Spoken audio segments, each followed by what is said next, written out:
This is Arsenal.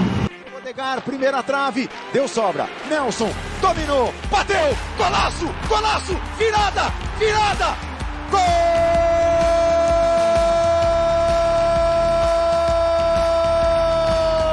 Nelson! Fala, Gunner! No último instante! Com Paulo Filho e Thiago Damulakis. When I lose a duel, I'm upset. When I lose the small side games, I'm upset. Don't give in ever.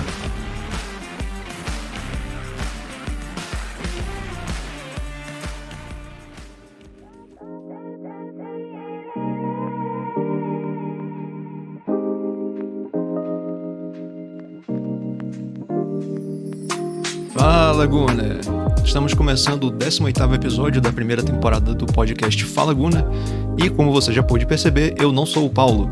Como no episódio passado ele já tinha adiantado, né? Nessa semana a filha dele nasceu, então por motivos bem compreensíveis ele não estará aqui com a gente hoje nesse episódio. E eu aproveito a oportunidade para desejar tudo de bom, não só para a garotinha, mas também para o casal, né? Ele nasceu com saúde e espero que tudo ocorra bem e que seja uma experiência bastante feliz para todos, né? É sempre bem legal ter uma criança na família e eu fico muito empolgado de ver meu amigo de infância agora tendo uma filha. Espero realmente que... Só desejo tudo de bom para todos os envolvidos e bom, temos muita coisa para falar, né? Porque essa semana foi uma semana bastante interessante para o torcedor do Arsenal, né? Teve a Champions League. Na Champions League o Arsenal conseguindo garantir a classificação, tanto classificação para a próxima fase, quanto também garantir o primeiro lugar no grupo, com a goleada ainda, né, 6-0 contra o Lens. E no fim de semana o Arsenal venceu o Wolverhampton e também contou com o empate do Manchester City contra o Tottenham, que obviamente é bem interessante porque no longo prazo a gente sabe que o City vai ser um problema. O Tottenham começou muito bem, mas já desandou e a gente sabe que está muito cedo no projeto. Provavelmente o Tottenham não briga pelo título até o fim do campeonato. Então, se o Tottenham tivesse ganhado, teria sido bom, inclusive, né? Mas o empate está ótimo e o City fica 3 pontos atrás do Arsenal. Mas enfim, depois a gente fala mais sobre isso. Sobre a classificação, como ficou a situação do Arsenal depois dessa rodada. Mas vamos voltar para quarta-feira, né, que o Arsenal se vingou da derrota para o Lens, né, na primeira partida lá na França. O Arsenal perdeu por 2-1, numa partida bem ruim, que foi provavelmente, não sei se a pior partida da temporada, mas uma das piores, né, porque além desse jogo o Arsenal perdeu para o Newcastle na Premier League. São as únicas 2 derrotas em competições que importam, né? Porque na Copa da Liga o Arsenal também perdeu e foi eliminado, mas sinceramente ninguém se importa com isso, né? Mas em partidas que importam, aquela derrota para o Lens foi uma derrota sentida. Agora nesse jogo, completamente diferente a realidade, né? E, inclusive, acho que antes de falar qualquer coisa sobre o jogo, é interessante ver o seguinte, que antes da partida muito foi falado, né? Muito foi na coletiva de imprensa com o Arteta, muito se falou do Arsenal não marcar gols no início das partidas. E como isso vinha sendo um problema, porque você sabe, né, que nas últimas partidas o Arsenal teve alguma dificuldade na Premier League, porque principalmente o Arsenal enfrentou clubes que não têm capacidade de bater de frente e simplesmente se defendiam com a linha baixa, né, aquele jogo por uma bola. E aí, obviamente, os espaços diminuem e fica muito mais difícil de você fazer gol. Na partida anterior a essa contra o Lens, o Arsenal ganhou por 1-0 contra o Brentford, com gol no fim do gol de cabeça do Havertz, você deve se lembrar. E o Brentford é um time muito competente na defesa e foi muito difícil ganhar deles. E até agora na Premier League, né, aconteceu muito isso, do Arsenal enfrentar times com bloco baixo, que dificultam bastante. E aí, obviamente, a gente entende, né, claro, que é muito mais difícil de você conseguir furar um bloqueio desse tipo, né? Então, é compreensível. O que não deixa de ser frustrante para o torcedor ver o time tendo dificuldade de marcar gols. E aí o Arteta comentou que o Arsenal não tem feito gols no início das partidas e isso obviamente afeta a possibilidade de ter placares mais elásticos. E aí vai o Arsenal enfrentar o Lens e logo aos 13 minutos o Arsenal abre o placar com o gol do Havertz. E aí muda tudo, né? Porque o Lens também não podia se dar o luxo de ficar defendendo mesmo com a derrota. E aí o Lens acabou indo para abrindo mais espaço, e também vamos combinar que a defesa do Lens não é comparável às defesas que o Arsenal costuma enfrentar. A defesa do Brentford, por exemplo, é muito mais ajeitada do que a defesa do Lens. E acaba que a gente vê isso na prática. Bom, mas o Arsenal marcou logo o gol também, né? Então, obviamente, o plano do Lens era se defender. Foi por água abaixo. E logo em seguida o Arsenal já fez 8 minutos depois, o Arsenal já fez o 2-0 com Gabriel Jesus. 2 minutos depois já fez o 3-0. 4 minutos depois já fez o 4-0. Então realmente foi uma avalanche de gols, né? Mas o fato é que o Lens realmente ele não podia perder, porque senão fica muito complicado a vida dele. Ele vai enfrentar o Sevilla na última rodada e o Arsenal vai enfrentar o PSV. Já classificado, né, e garantido em primeiro, então o Arsenal tem todo o incentivo para colocar o time reserva completamente, né, até porque o calendário é bem caótico nessa etapa da temporada, né, então definitivamente é um jogo que não vale nada, o Arsenal não tem motivo nenhum para botar algum titular, e aí isso obviamente facilita para o PSV ganhar. Então, resumindo, o Lens não podia se dar o luxo de ficar defendendo, tinha que agredir o Arsenal e acabou se expondo e tomando uma goleada. E, curiosamente, o Lens acabou tendo mais posse de bola do que o Arsenal na partida inteira, mesmo no primeiro tempo. No primeiro tempo, o Lens teve 53% de posse de bola e no segundo teve 51%. Então, no segundo tempo, que ele tinha até mais motivo para ter mais posse de bola, porque o Arsenal podia simplesmente ficar mais atrás e deixar o Lens ter a bola, mas acabou que eles tiveram até menos posse de bola. E talvez muito disso seja porque quando o Lens tinha a bola, o Arsenal simplesmente roubava e fazia logo um gol e depois a bola voltava para o Lens. Então o Arsenal foi muito objetivo, né? Fez muito bem o seu papel tinha chance, ia lá, criava uma chance, marcava o gol e tal, então a bola acabava provavelmente voltando mais para o Lens. Mas enfim, no fim das contas foi 52% de posse de bola para eles, o que é algo curioso, né? Porque 6-0 no placar. E mesmo no primeiro tempo o Arsenal não teve mais posse de bola. O que mostra também que posse de bola é uma estatística que está ficando cada vez menos importante, né, no futebol hoje em dia, porque muitas vezes você marca pressão e aí o outro time tá com a bola, mas tá com a bola numa situação super desconfortável que não ajuda eles de forma alguma. E outra coisa curiosa é que foi 6-0, mas nos gols esperados o Arsenal fez 2,58 e o Lens 0,37. Ou seja, uma distância bem grande, né? De mais do que o dobro dos gols esperados o Arsenal acabou fazendo. O Arsenal foi para campo com a escalação nada surpreendente, né? O Raya no gol. Voltou ao gol, né? Porque no fim de semana ele não podia jogar contra o Brentford, então o Ramsdale jogou e cometeu erros, enfim, a gente comentou isso no outro episódio. O Ramsdale realmente mostrando o porquê do Arteta ter colocado o Raya como titular. E aí o Raya volta, obviamente. Na zaga o Tomiyasu com Saliba, Gabriel Zinchenko, o Tomiyasu mantendo a posição dele, né? O White talvez estivesse em condição de ser titular, a gente não tem 100% de certeza se é uma questão física ou técnica, mas o fato é que o Tomiyasu foi titular e foi uma grande partida dele, né? Vou falar mais disso depois. No meio, o Odegaard, Rice e Havertz. Aí teve a decisão de ter o Havertz no meio, que não chega a ser uma surpresa, mas não vinha ocorrendo. E no ataque, o trio titular, finalmente a gente vendo o trio titular ganhar, jogar mais vezes, né? Muitas lesões ocorreram mais pro início da temporada. E então, vamos ver o que foi o jogo, né? Logo com 11 minutos já teve uma chance criada, né? O Havertz cabeceou para fora no cruzamento do Tomiyasu. E atenção para esse detalhe, né? No cruzamento do Tomiyasu. Aí 2 minutos depois o próprio Havertz acabou fazendo o gol, né? Um outro cruzamento e o Gabriel Jesus escorou pra ele de cabeça. E aí ele fez o gol com os pés. Depois o gol de Gabriel Jesus foi uma jogada muito boa que o Saka fez, né? Passando pelo meio da marcação do lance, driblando uns 4 jogadores. Ali ele realmente tirou do nada, né, aquela jogada, e aí o Gabriel Jesus foi muito bem na jogada para cortar o marcador que ia bloquear o chute dele, e aí ele cortou e conseguiu fazer o gol. Inclusive esse é um gol que meio que dá uma resposta às críticas, né, depois daquela declaração dele depois do jogo do Brasil contra a Argentina, que ele falou que fazer gol não é o forte dele.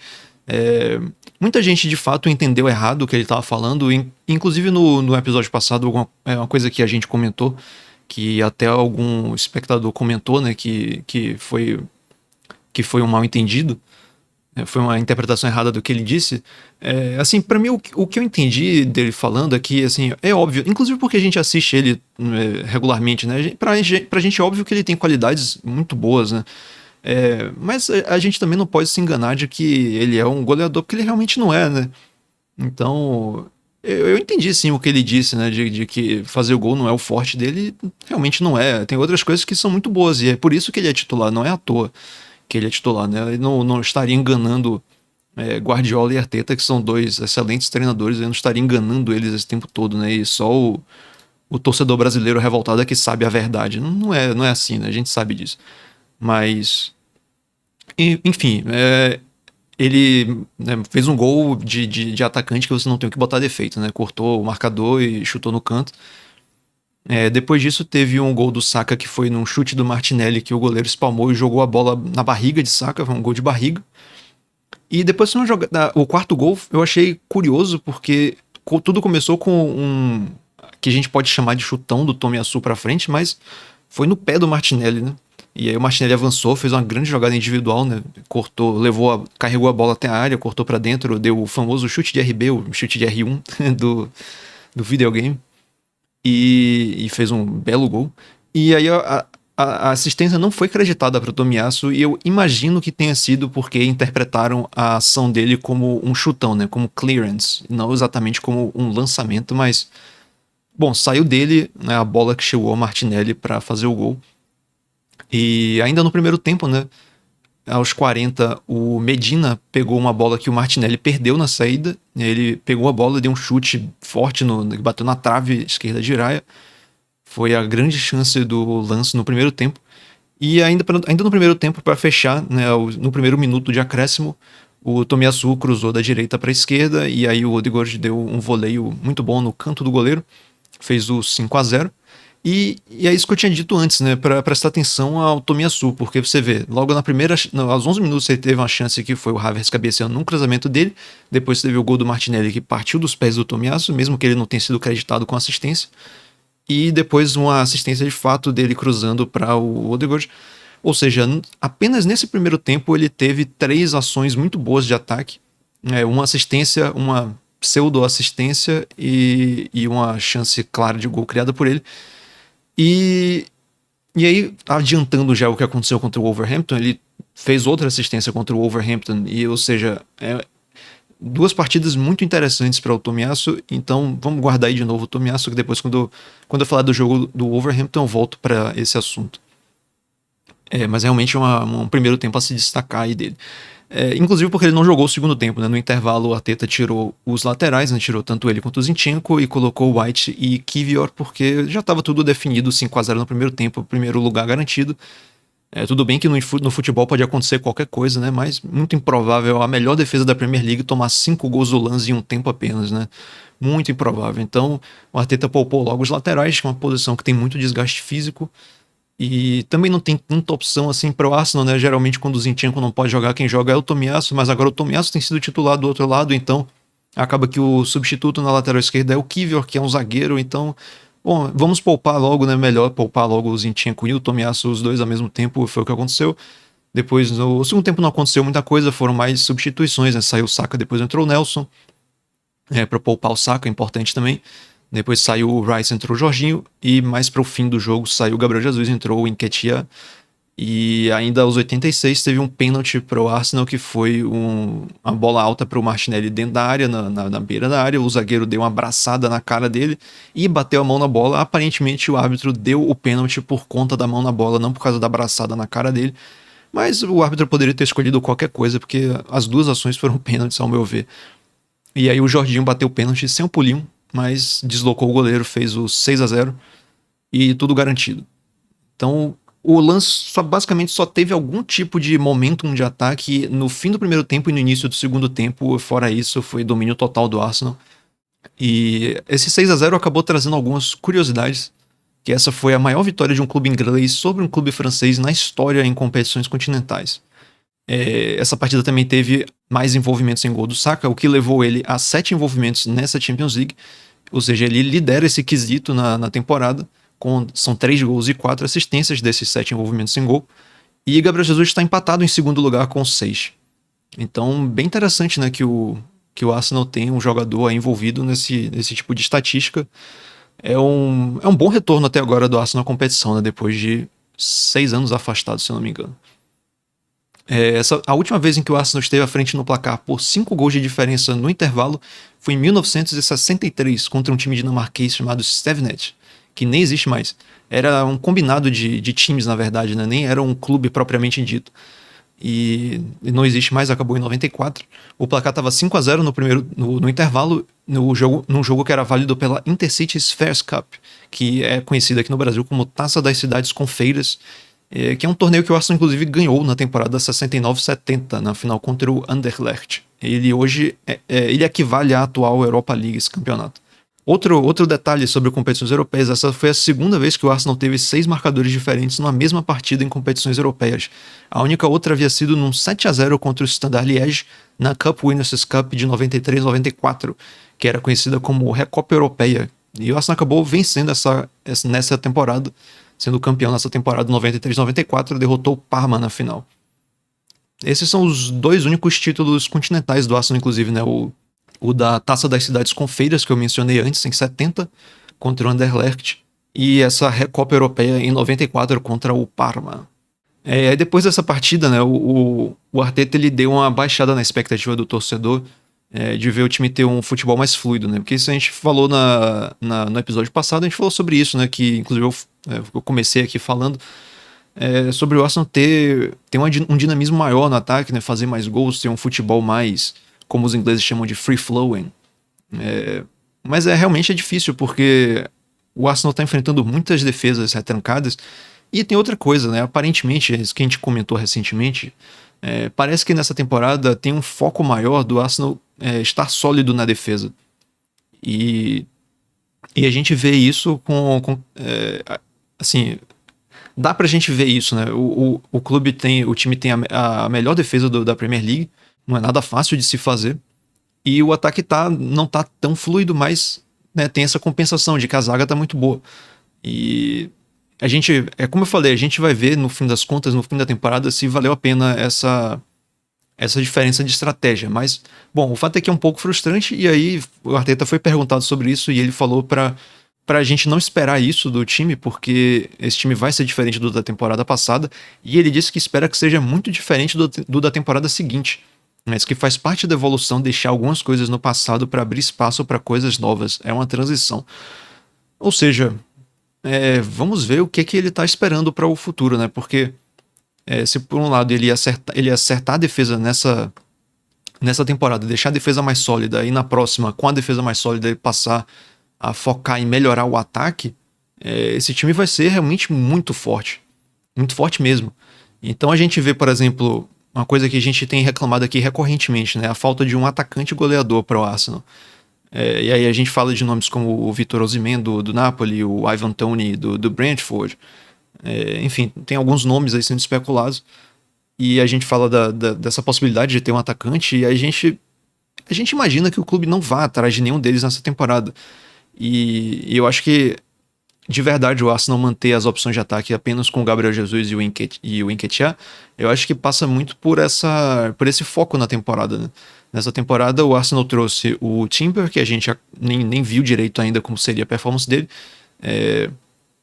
Trouxe também não foi o Timber, né? Mas já tem agora o Kiwior integrado, né? Tem o Tomiyasu reabilitado, na temporada passada ele não estava tão bem, e agora ele melhorou bastante. E tem o Rice, que obviamente é uma melhora absurda para a defesa. Então a gente viu que assim, o investimento foi mais forte para a defesa nessa temporada, nessa janela de início de temporada. E a gente vê os resultados disso agora, né? O resultado é que a defesa está aparentemente mais sólida e nem precisou do Timber, né? Eu acho que foi mais um ajuste tático. Tem o Raya também, que ajuda bastante nesse aspecto, né? Com aquela coisa de dar menos chutões, ou seja, você entrega menos a bola para o adversário, e também a saída de bola com um homem a mais ali, porque ele é melhor com os pés.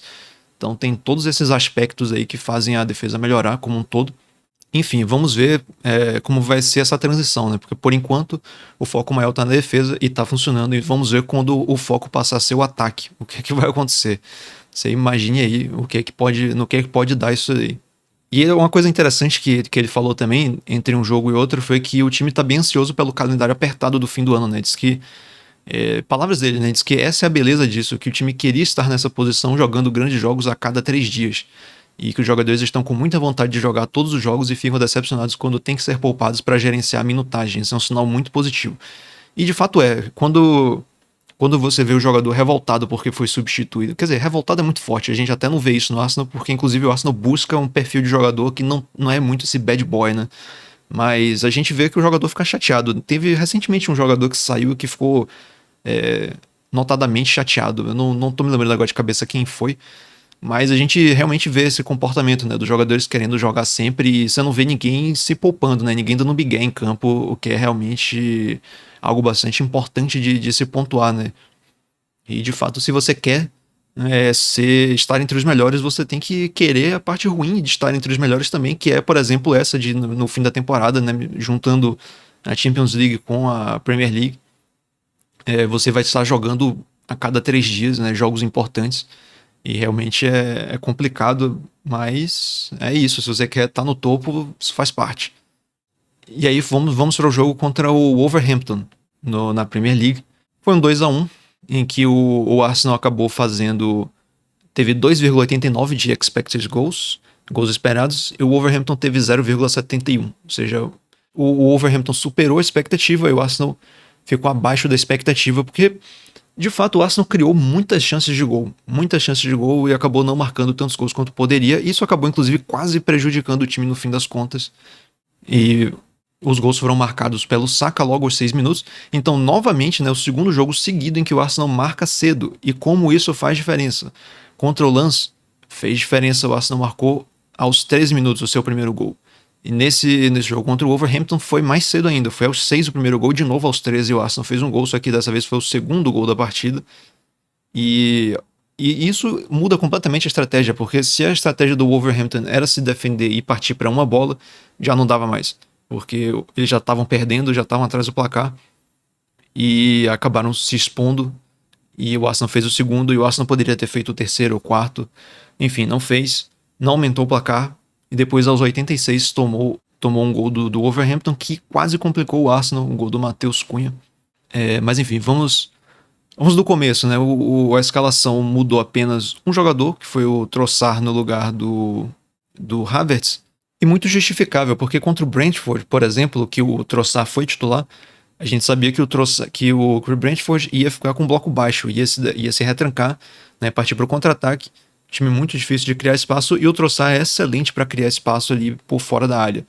Então fazia todo sentido ter o Trossard. Contra o Lens já não seria tanto o caso do Lens defender tanto assim que nem o Brentford. As características de marcação do Lens são diferentes, então foi o Havertz para o lugar dele. O Havertz que, inclusive, eu acho que foi interessante ele ser titular para ele pegar confiança também, né? Porque ele tinha marcado o gol da vitória contra o Brentford, já está num momento interessante. E aí ele ganhou essa chance de titular contra o Lens. Foi bem, aproveitou a chance. Mas aí contra o Wolverhampton, de novo, a expectativa de enfrentar um bloco baixo, o Trossard voltou como titular, e eu acho que foi uma decisão acertada, foi uma decisão, no mínimo, compreensível, né? E aí, logo aos 6 minutos, o Saka abriu o placar, com a assistência do Tomiyasu, né? Como eu tinha falado, o Tomiyasu fazendo uma assistência novamente. Né? Uma jogada que foi muito interessante, porque o Saka escondeu o passe para o Gabriel Jesus, né? Ele fez que ia conduzir a bola e deu um passe no último momento com o lado do pé para o Gabriel Jesus, aí ele segurou a bola, né, com o pé, jogada de brasileiro que jogou futsal, e foi arrastando a bola com o pé até conseguir soltar para o Tomiyasu, que já tinha se posicionado ali na entrada da área para dar o passe para o Saka, que já tinha passado, e aí o Saka pegou, fez o gol com a perna direita. E mais uma assistência do Tomiyasu, e eu acho que também a gente tem que destacar muito essa participação do Gabriel Jesus, porque é isso, muitas vezes ele não tem, não é o cara que faz o gol, nem é o cara que tem, por exemplo, um envolvimento direto com o gol, né, dando assistência. Apesar de que, como eu falei mais cedo na Champions League, ele é o segundo jogador com mais envolvimentos em gol na temporada pelo Arsenal, né, e na competição inteira. Na Champions League ele realmente está em outro nível, né? Realmente ele incorpora um outro nível de qualidade, né, nos jogos da Champions League. É bom, inclusive, bom ter jogadores assim, porque lá pra frente no mata-mata o Arsenal vai precisar disso. Mas enfim, foi uma ótima intervenção dele, porque ele realmente segurou a bola, carregou a marcação, fez o impensável e abriu espaço para o Tomiyasu dar esse passe para o Saka. E o segundo gol, que foi logo em seguida, de novo foi uma pré-assistência do Gabriel Jesus, né? Foi uma jogada que o Zinchenko fez um toque e passa com ele, deu a bola rápido, forte para o Gabriel Jesus imediatamente entendeu e devolveu na medida para o Zinchenko, que cruzou para trás para o Odegaard fazer. Inclusive, você comentar é que o Odegaard fez esse gol chutando da entrada da área, um gol que um tipo de jogada que raramente ele erra, né? Ele realmente é muito bom nesse tipo de jogada e chutou de primeira no canto, né? Como esperado, fez o gol. Grande participação do Odegaard nessa jogada. Do Zinchenko também, obviamente, com cruzamento, mas acho que realmente a se destacar aí é uma outra pré-assistência do Gabriel Jesus, né? Como eu estava dizendo, esse tipo de coisa que acaba não entrando na estatística, mas que é muito importante. E aí você pega ele para comparar com o Nketiah e não tem nenhuma comparação, né? Simplesmente eles são jogadores em níveis completamente diferentes. O Gabriel Jesus tem condição de fazer esse tipo de jogada aí mais, e o Nketiah não tem, então só por isso já é motivo suficiente para o Gabriel Jesus ser titular absoluto, né? Talvez em um jogo ou outro faça mais sentido ter um Havertz da vida ali na frente por ser uma presença física, mas na dúvida é o Gabriel Jesus ali mesmo. O cara realmente ele tem essa capacidade de interagir com seus companheiros que é muito acima da média. E ali ele caindo pela direita, inclusive, para trabalhar com o Saka, é muito interessante, porque ele dá essa possibilidade de levar o Saka para dentro. E o Odegaard fez o gol, inclusive uma coisa que a gente vinha reclamando bastante dele nas últimas partidas é que ele vinha tentando fazer o gol o tempo inteiro, como se o gol fosse a coisa mais importante para a posição dele, sendo que não é nada importante ele fazer gol. É bom que ele faça, mas é totalmente secundário, né? E na temporada passada a gente sabe como isso foi algo relevante para o Arsenal ter essa distribuição dos fazedores de gol, né?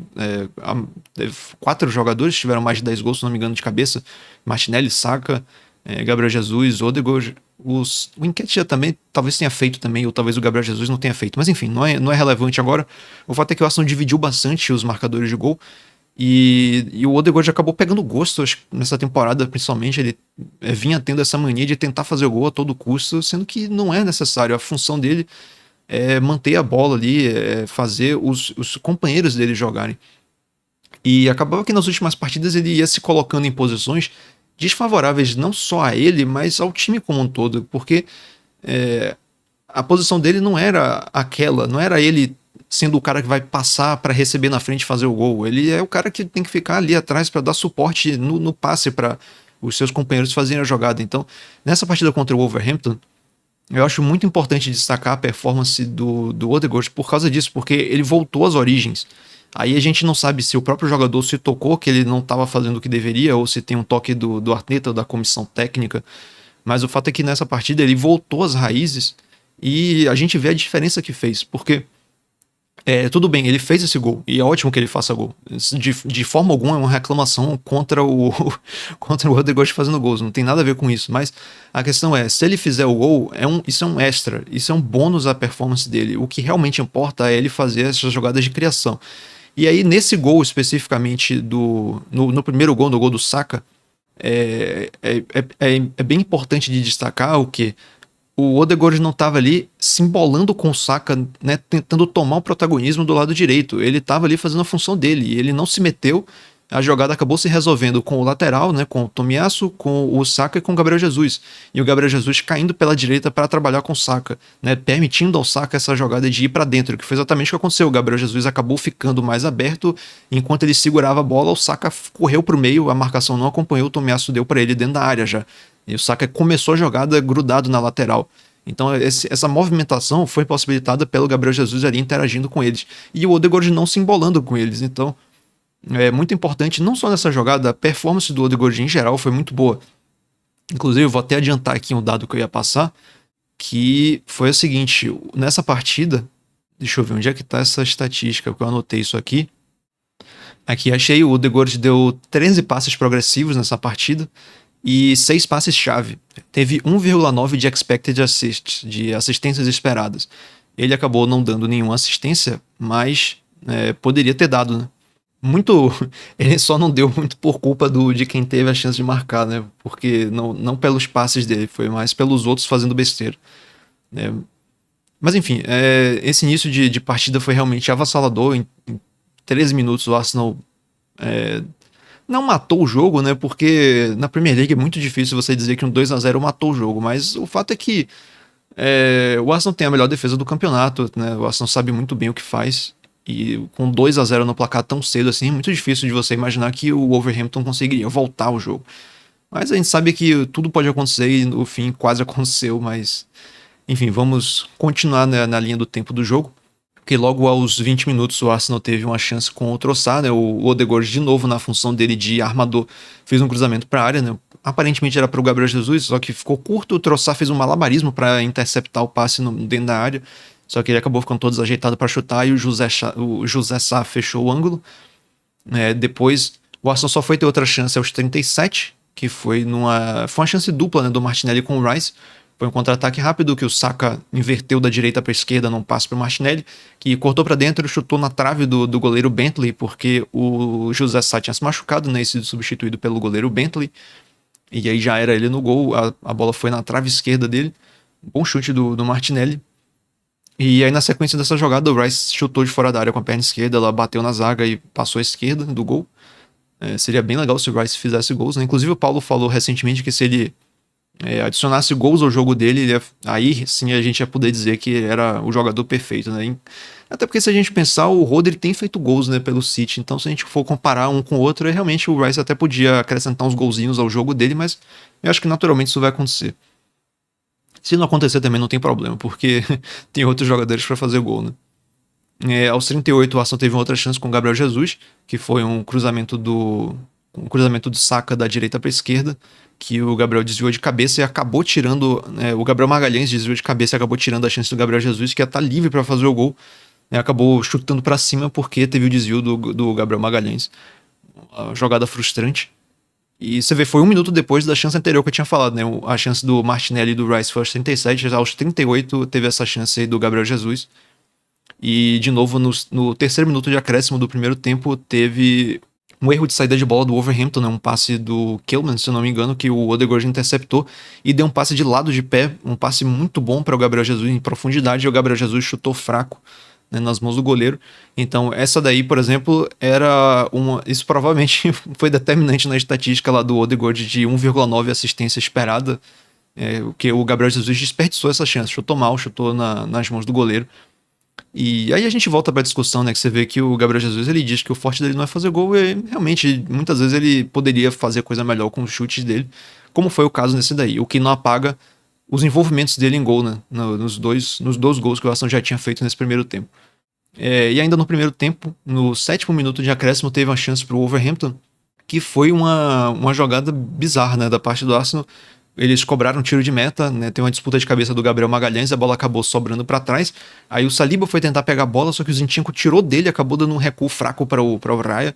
O atacante coreano Hwang alcançou, né? Chegou primeiro, só que o Raya teve muita calma para fechar o ângulo e não ser driblado, né? Ele ficou, não se afobou para definir o que ele ia fazer, simplesmente esperou. O Hwang, né, deixou a perna e a bola acabou pegando na perna dele.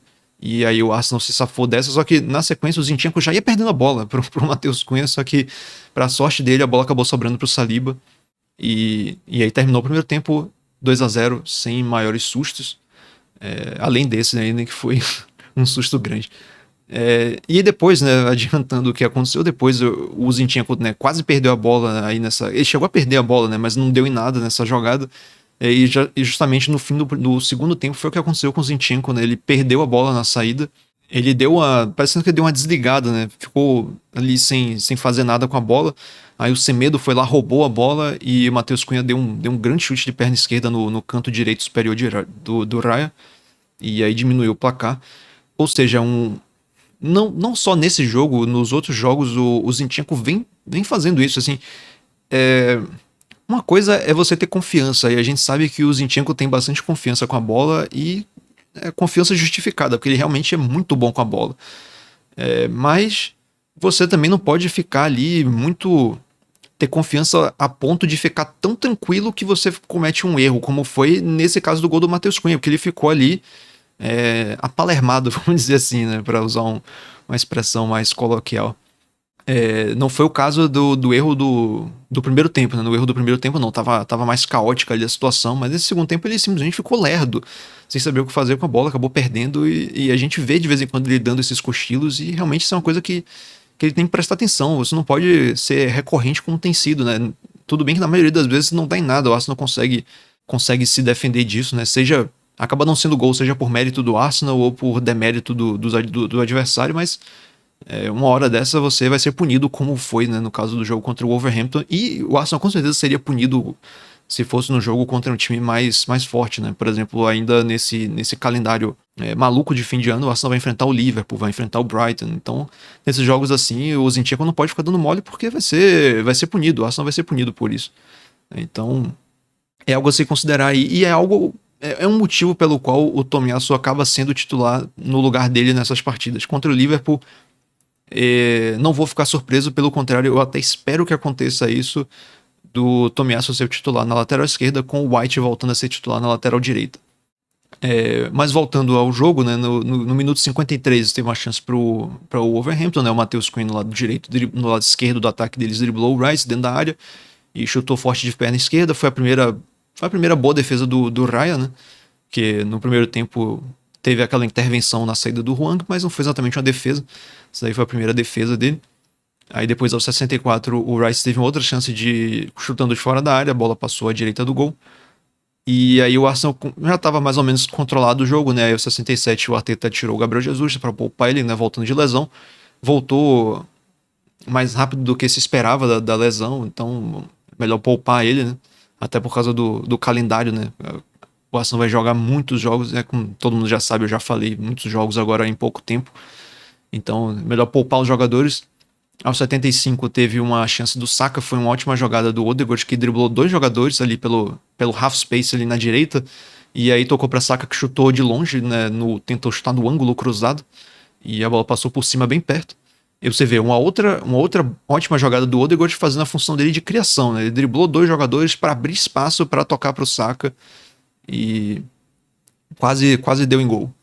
Aí depois, aos 78, o Arteta tirou Tomiyasu e Martinelli, né, poupando os dois, e White e Havertz entraram nos lugares deles. E a substituição do Tomiyasu é um pouco preocupante, porque ele, na verdade, saiu porque ele se machucou, né? Quer dizer, teoricamente ele se machucou, ele foi pro chão e não se levantou de volta para o jogo, ele já saiu direto.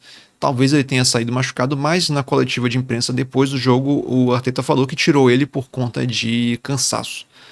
Mas aí a gente sabe que é o Arteta escondendo o jogo, né? Ele não fala muito o que está acontecendo, muito pelo contrário, muitas vezes ele mente sobre o que está acontecendo, né? E não está errado no sentido de esconder o jogo para o adversário, né? Você pode julgar se é certo você mentir publicamente assim, né?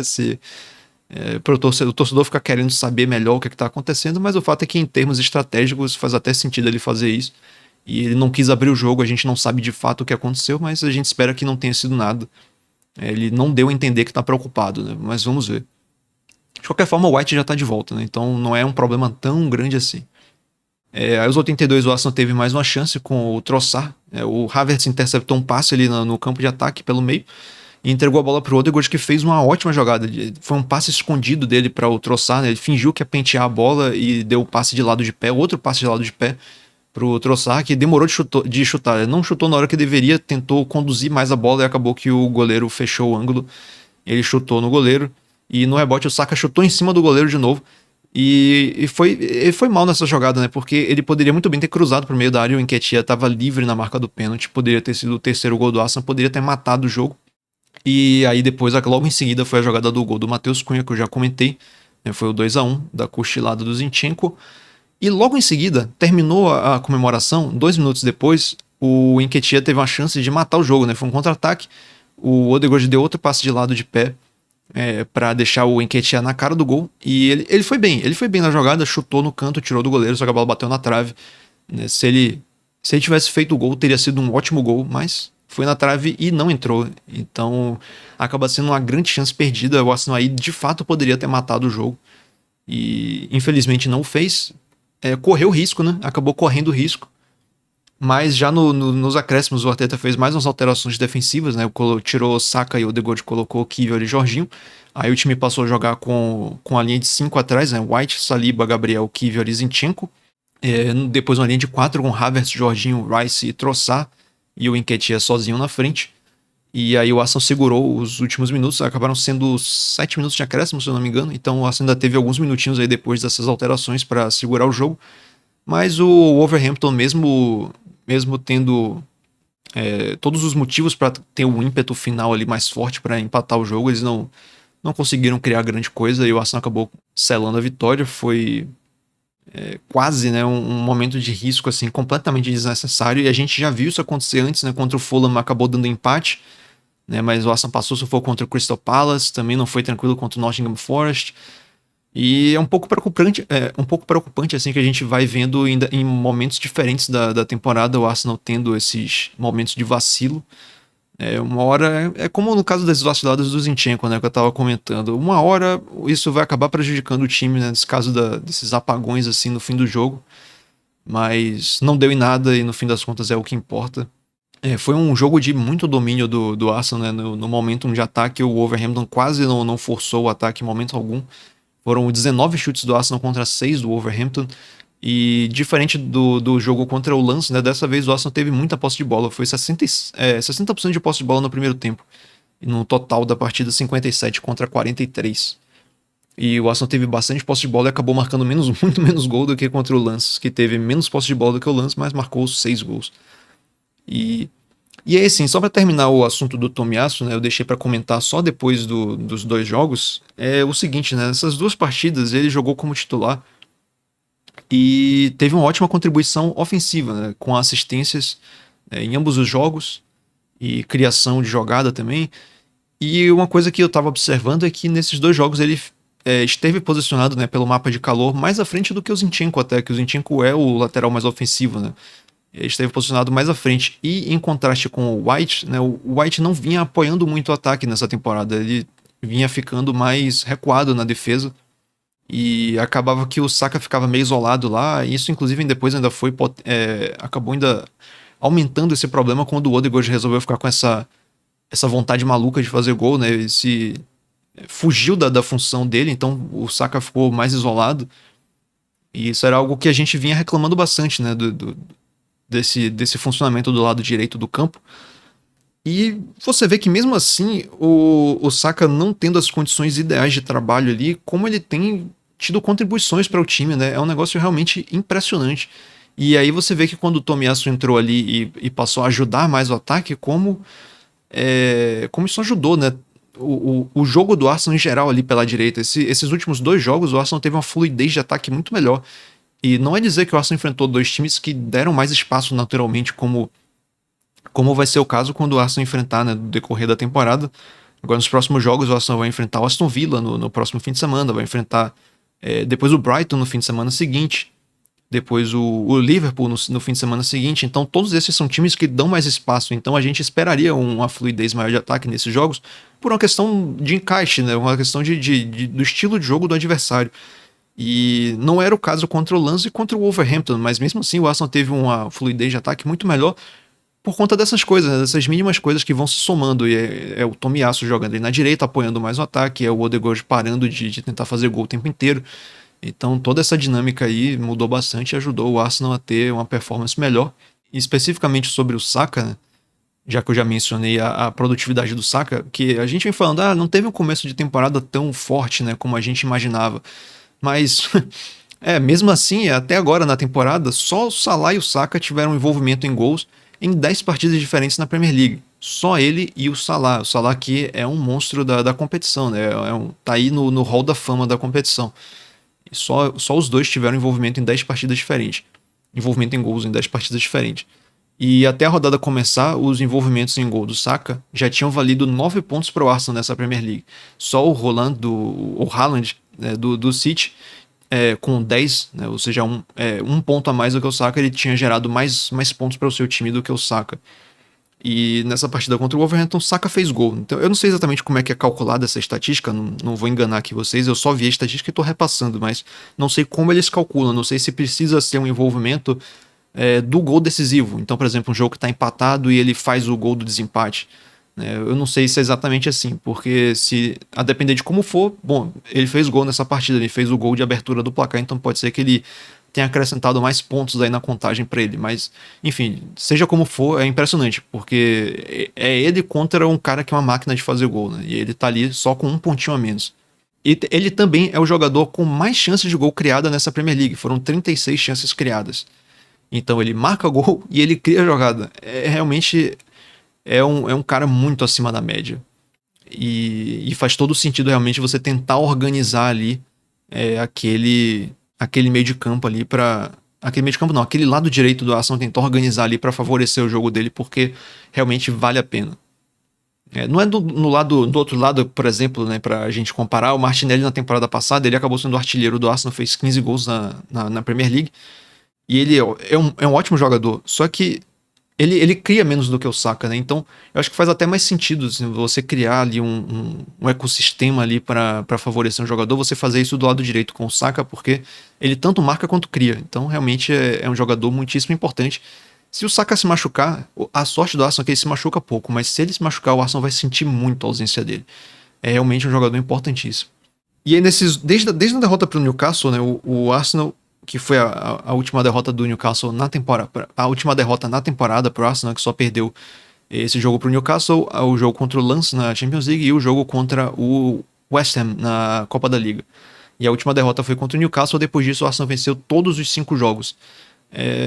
Assim, como a gente suspeitava, até aquele jogo contra o Newcastle foi um divisor de águas, né? Depois daquilo o Arsenal mudou, e eu acho que principalmente nessa semana contra o Lens e contra o Wolverhampton, eu acho que essa semana é uma semana divisora de águas também para a temporada do Arsenal, porque é de certa forma um reencontro com a boa forma ofensiva. E depois do Newcastle, o Arsenal venceu 2-0 o Sevilla, 3-1 o Burnley, 1-0 contra o Brentford, 6-0 contra o Lens, 2-1 contra o Wolverhampton. É um ótimo retrospecto. Um outro dado envolvendo o Saka, né? Quando ele fez o gol, né, que abriu o placar contra o Wolverhampton, esse foi o 100º gol do Arsenal no ano de 2023. Só outros 4 times europeus chegaram a essa marca. O City em primeiro lugar com 137 gols, o Real Madrid em segundo com 119, o Bayern em terceiro com 111, o Bayer Leverkusen, o impressionante Bayer Leverkusen do Xabi Alonso e do Xhaka com 110 gols, né?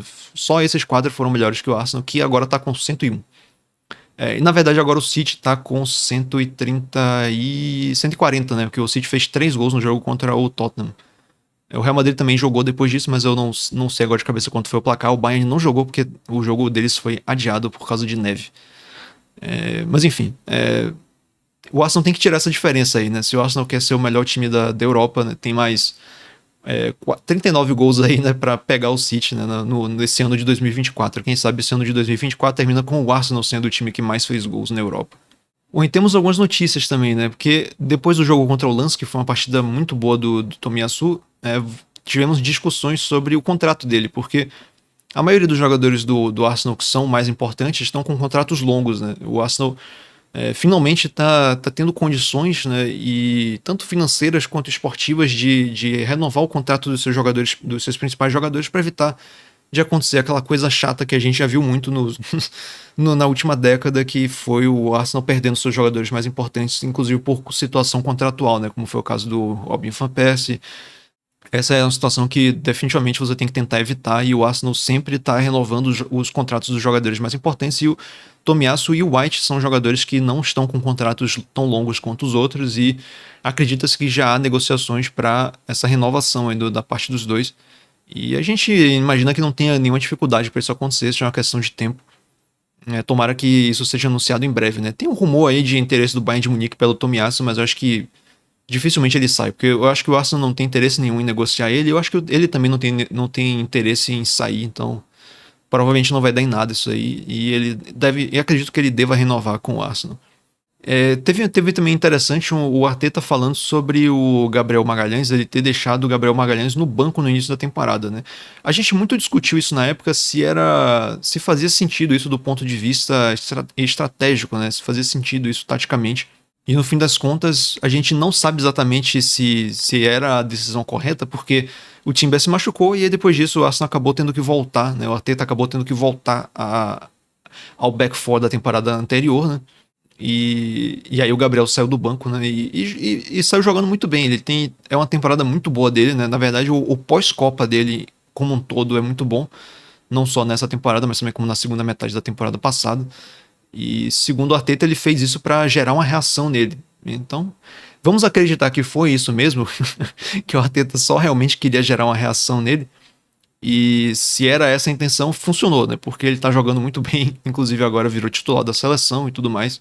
Então, realmente, um período muito bom aí da carreira do Gabriel. Esperemos que o Arteta tenha mais dessas sacadas geniais, né? Se tivesse sido isso mesmo. Alguns outros jogadores podem se beneficiar dessas sacadas aí. E uma outra notícia, uma última notícia, né, de que o sorteio da FA Cup colocou o Liverpool frente ao Arsenal na terceira rodada da competição, que é a primeira em que os clubes grandes do país disputam, né? E o jogo vai ser no Emirates no primeiro fim de semana de janeiro. A última vez que esses dois clubes se enfrentaram na FA Cup foi em 2014, e o Arsenal venceu por 2-1 com gols de Chamberlain e Podolski.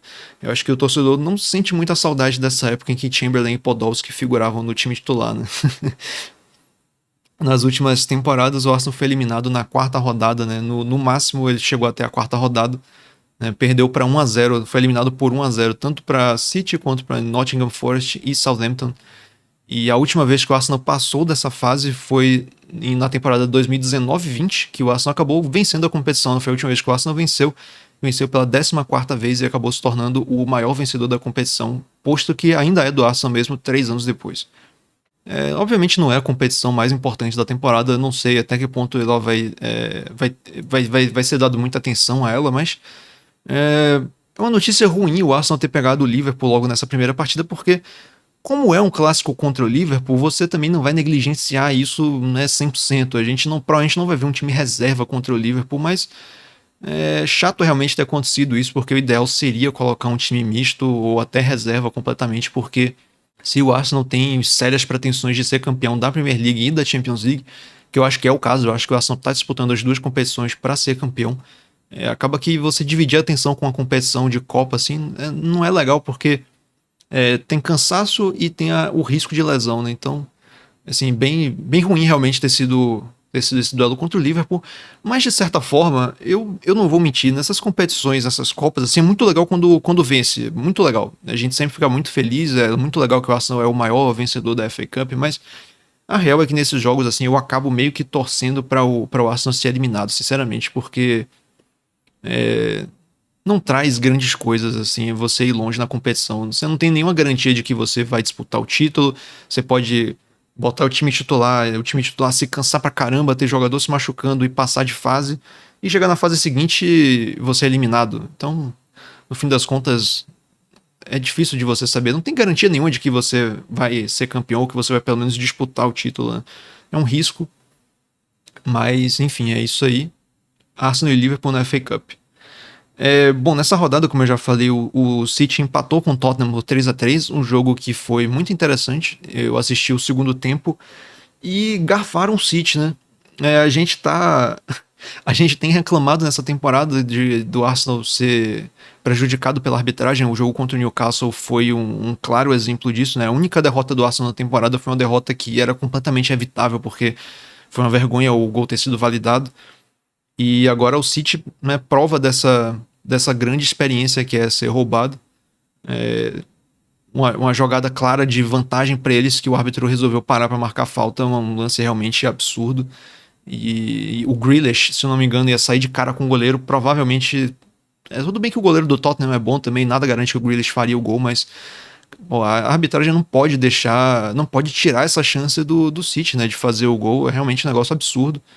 O Tottenham, que já foi vítima da arbitragem, ou foi o Liverpool, mas enfim, naquele jogo o Tottenham e Liverpool, né, de novo o Tottenham envolvido naquele erro grotesco do VAR que ia mudar a decisão de campo do árbitro e acabou validando a decisão. É um negócio realmente absurdo. E, enfim, a arbitragem da Premier League vai de mal a pior nessa temporada, realmente uma coisa absurda, assim, você realmente fica impressionado de ver. E nessa rodada prejudicou o City, numa outra já prejudicou o Arsenal, e a gente não sabe quantas vezes mais ao longo da temporada vai prejudicar um ou outro, e acaba que essas decisões absurdas assim podem definir o título, né? Porque você vê, o Arsenal perdeu 3 pontos e o City perdeu 2. Então, quem sabe lá no fim da temporada não vai fazer diferença isso aí. Agora, com esse resultado, o City ficou 3 pontos atrás do Arsenal e 1 ponto atrás do Liverpool, né? O Liverpool tá 2 pontos atrás do Arsenal.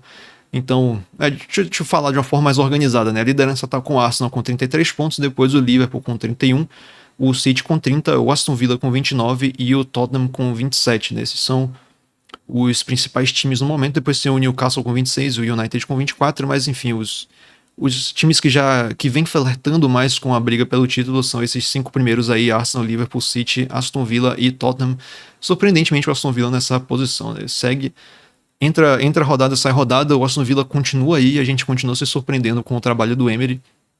Não prestou para o Arsenal, mas não desejo nada de mal contra ele não. De qualquer forma, o Aston Villa também não é uma grande preocupação, porque a gente não espera que o Aston Villa dure a temporada inteira aí nessa briga pelo título. Ainda mais porque daqui a pouco na janela de meio de temporada aí, quem sabe alguém já não leva o Douglas Luiz embora, né? O Douglas Luiz está fazendo uma ótima temporada, inclusive tem rumores dele ir para o próprio Arsenal. Quem sabe? O Arsenal tá precisando de um jogador ali para aquele lado esquerdo, e o Douglas Luiz ele faz muito bem essa função, né? Tanto de saber jogar como o primeiro volante, como jogar de segundo volante, né? Muitas pessoas inclusive comparam o perfil de jogo dele ao do Ilkay Gundogan, que saiu do City para o Barcelona nessa temporada.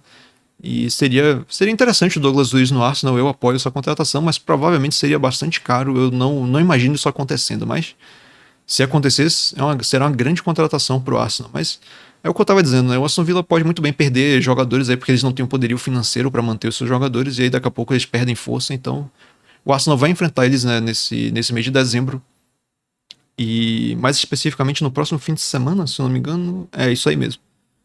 Próxima partida. Não, só para terminar aqui a tabela, né? O Arsenal continua com a melhor defesa do campeonato, agora inclusive com a distância, né? O Liverpool e o Newcastle têm as melhores defesas depois do Arsenal, com 3 gols a mais. E o ataque do Arsenal não tá entre os melhores. É apenas o segundo melhor entre os... Segundo melhor não, é o segundo pior entre os 5 primeiros colocados. Então o ataque tem que melhorar, mas a defesa, né, vem se mantendo como a melhor defesa do campeonato. Né? No saldo de gols, o Arsenal está empatado em segundo lugar com o melhor saldo com Liverpool e Newcastle, e o melhor saldo é do City. 2 gols melhor do que o do Arsenal. Nas próximas rodadas, o Arsenal vai enfrentar o Luton Town na terça-feira, ou seja, amanhã, porque a gente está lançando o podcast na segunda, então amanhã tem Arsenal e Luton de tarde, né? Jogo de tarde às 2h15. 2h15? Não, 5h15. 5h15. Eu achei que era o horário oficial de Londres, mas não, é o horário daqui do Brasil mesmo, 5h15. Então, Arsenal e Luton Town, jogo fora de casa, naquele estádio pequenininho do Luton Town, um estádio com cara de quarta divisão, mas tá aí na primeira. E o Luton Town tá ali brigando para não cair, como já era esperado, né? Eles agora não estão na zona de rebaixamento, surpreendentemente eles estão uma posição acima. Tudo bem que é porque o Everton teve 10 pontos tirado deles por conta de questões financeiras, então se não fosse por isso eles estariam na zona. Mas enfim, estão conseguindo respirar, né, no momento, não estão na zona de rebaixamento, mas é um time que obviamente espera-se que o Arsenal ganhe. Com certeza espera-se que o Arsenal ganhe, mas não diria que vai ser um jogo fácil, porque apesar da defesa do Luton não ser grande coisa, o elenco como um todo não ser grande coisa, provavelmente eles vão se fechar, vão fazer o bloco baixo de marcação, e vai ser difícil do Arsenal penetrar, a não ser, quem sabe, se o Arsenal marcar um gol no início da partida, que como a gente já viu, isso acaba sendo chave, porque obriga o outro time a se expor mais, e nessas 2 últimas partidas a gente viu como isso foi importante. Quem sabe isso se repete contra o Luton. E depois, no fim de semana, no sábado, dia 9, o Arsenal enfrenta o Aston Villa fora de casa. Inclusive, os próximos 3 jogos do Arsenal vão ser fora de casa. E o que não é legal nesse período com tantos jogos em um espaço curto de tempo, né? Você ficar acrescentando viagens ainda, né? A viagem para o Luton é curta, para Birmingham para enfrentar o Aston Villa também não é grande, mas depois vai para a Holanda para enfrentar o PSV. Então, realmente não é ideal, mas... foi como o calendário colocou, e aí o Arsenal enfrentou o Aston Villa. Então, no próximo episódio, a gente discutirá esses jogos contra o Luton e contra o Aston Villa.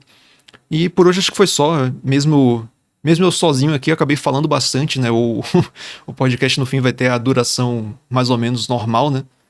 E é isso. No próximo episódio, não sei se o Paulo já estará de volta. Talvez sim, talvez não. Não sei, mas espero que não tenha ficado enfadonho uma pessoa só falando esse tempo todo. Espero que tenha sido um bom episódio.